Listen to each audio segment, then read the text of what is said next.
आज ही Doubtnut app download करें। Doubtnut पर होगा अब आपके सभी मैथ्स, केमिस्ट्री, फिजिक्स और बायोलॉजी डाउट्स का सफाया।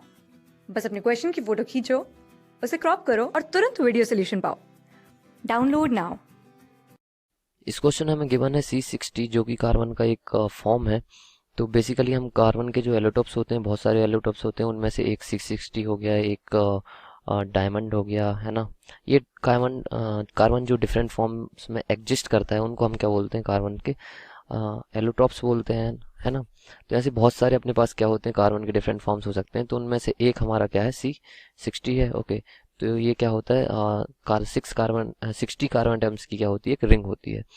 तो इसका हमें दे रखा है कि अगर हम C60 का कम्बशन करवाते हैं, ओके, तो जो कार्बन डाइऑक्साइड प्रोड्यूस होगी, तो 60 moles of carbon dioxide and 60 moles of oxygen required होगी।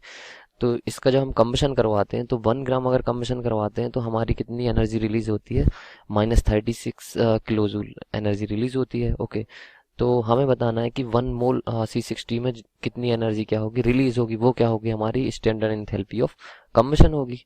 ओके, तो यहाँ से हम standard enthalpy of combustion calculate कर लेंगे। तो इस रिएक्शन की जो डेल एच होगा वो हमारा क्या होगा, स्टैंडर्ड एंथैल्पी ऑफ कम्बशन होगा। ओके, तो हम कैलकुलेट कर सकते हैं। तो यहाँ पे लिख लेते हैं कि since 1 gram of C60 produces energy is equal to, कितनी एनर्जी प्रोड्यूस करता है, 36 किलो जूल एनर्जी प्रोड्यूस करता है।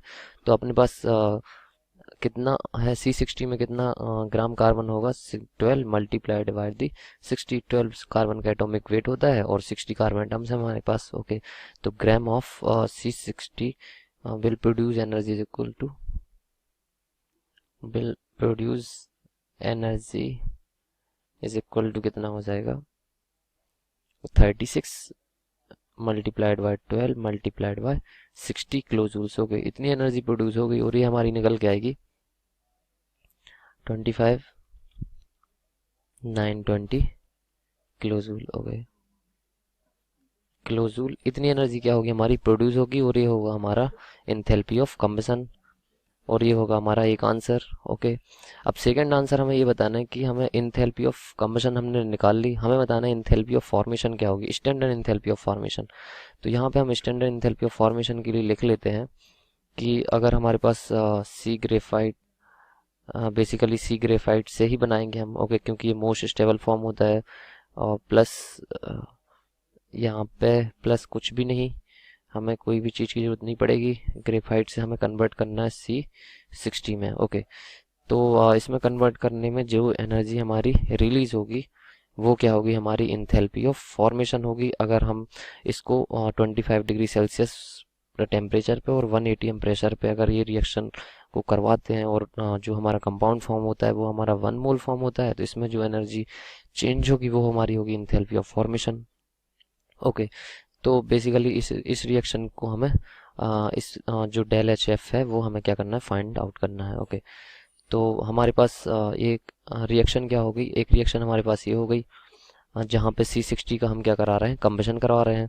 और दूसरी रिएक्शन हमारे पास कहाँ कौन सी है, अगर हमारे पास ग्रेफाइट प्रेजेंट है, सी ग्रेफाइट हमारे पास प्रेजेंट है, अगर इसका हम कम्बशन करवाते हैं तो कार्बन डाइऑक्साइड प्रोड्यूस होगा। तो इसमें 1 मोल में जितनी एनर्जी चेंज होती है वो हमें गिवन दे, यहाँ पे दे रखी है 395 kilo joule. Okay, -395 kilo joule per mole, इतनी एनर्जी क्या होती है, प्रोड्यूस होती है अगर ग्रेफाइट का कम्बशन करवाते हैं। तो बेसिकली अगर हम यहाँ से देखें, हमें क्या ये रिएक्शन चाहिए, हमारी क्या डिजायर्ड इक्वेशन है।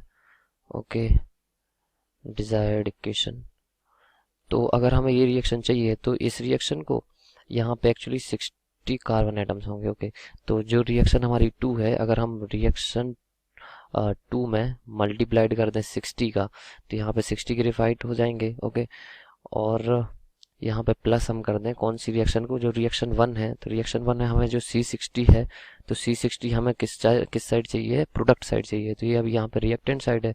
तो रिएक्शन 1 को हम क्या कर देंगे, रिवर्स कर देंगे। तो रिएक्शन 1 को क्या कर देते हैं, रिवर्स कर देंगे। तो जो हमारे पास रिएक्शन निकल के आएगी वो हमारी कौन सी हो जाएगी, डिजायर्ड रिएक्शन, ये वाली। ओके, तो इसमें जो इंथैल्पी चेंज होगी, तो अगर हम डेल एस जो कि हमारी इंथैल्पी ऑफ फॉर्मेशन ये कितनी होगी, फर्स्ट रिएक्शन को हमने क्या किया, मल्टीप्लाइड बाय 60 किया है, तो इसके डेल H1 से हमें क्या करना पड़ेगा, मल्टीप्लाइड बाय 60 करना पड़ेगा, प्लस सेकेंड रिएक्शन को क्या किया है हमने, रिवर्स किया है, तो रिवर्स किया है तो minus of del H, okay, तो माइनस ऑफ डेल H, तो यहाँ से हमारी इंथैल्पी ऑफ फॉर्मेशन हो जाएगी for C60 standard enthalpy formation, तो यहाँ पे -395 मल्टीप्लाइड बाय 60 एंड ये हो जाएगा minus of minus 255, okay, minus of minus, actually इतनी एनर्जी हमारी क्या होगी, प्रोड्यूस होगी, तो ये माइनस होगा, इतनी एनर्जी हमारी प्रोड्यूस होती है, तो साइन हम क्या लेते हैं, नेगेटिव लेते हैं, तो ये क्या हो जाएगा, minus of 25,920 kilo joule, okay, और ये भी हमारी किलो जूल में दे रखी है, तो यहाँ से हमारी enthalpy of formation for C60 ये हमारी निकल के आएगी 220 किलो जूल पर मोल, ओके, तो इतनी होगी हमारी इंथैल्पी ऑफ फॉर्मेशन। तो ये हमारा सेकंड पार्ट हो गया, और फर्स्ट पार्ट क्या था, हमें इंथैल्पी ऑफ कम्बशन कैलकुलेट करना था, ओके, तो ये होगा आंसर। क्लास 6 से 12 से लेके नीट, IIT, JEE मेंस और एडवांस के लेवल तक 10 मिलियन से ज्यादा स्टूडेंट्स का भरोसा। आज ही डाउनलोड करें डाउटनेट ऐप या व्हाट्सएप कीजिए अपने डाउट्स 8400 400 400 पर।